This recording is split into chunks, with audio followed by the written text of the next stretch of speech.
Hello friends, welcome back to my channel. আজ আমি বানাবো পেঁয়াজ কলির পোস্ত। খুব ইজি, অল্প সময় বানিয়ে ফেলতে পারবেন।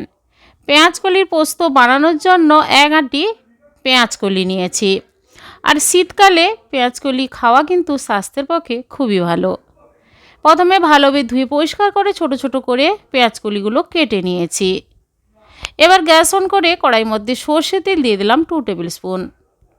কালো জিরে সামান্য পরিমাণ দিলাম, আর দিয়ে দেব 2 থেকে 3টে চেরা কাঁচা লঙ্কা।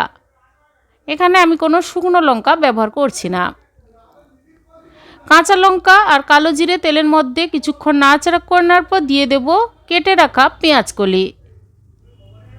সামান্য হলুদ দিলাম, আপনারা চাইলে হলুদ না ব্যবহার করতে পারেন। পরিমাণ মতো লবণ দিলাম।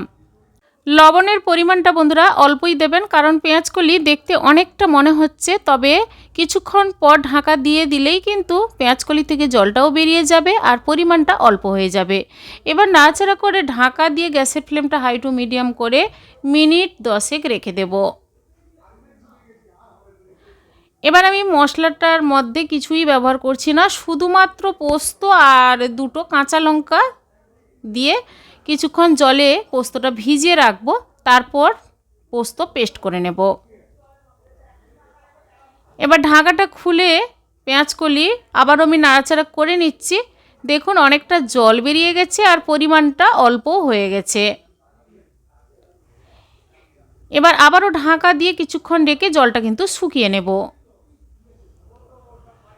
এবার মিক্সি জারে পোস্ত পেস্ট করে নিয়েছি, আর পেঁয়াজকলিটাও এদিকে আমি দেখছি যে ভালোভাবে শুকিয়ে গেছে জল।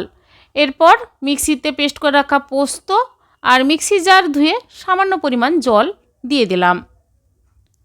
এবার নাড়াচাড়া করে মিনিট 2 টাইম দিয়ে কিন্তু পোস্তর সঙ্গে পেঁয়াজকলিটাও ভালোভাবে শুকিয়ে নেব, তাহলে স্বাদটা ভালো আসবে।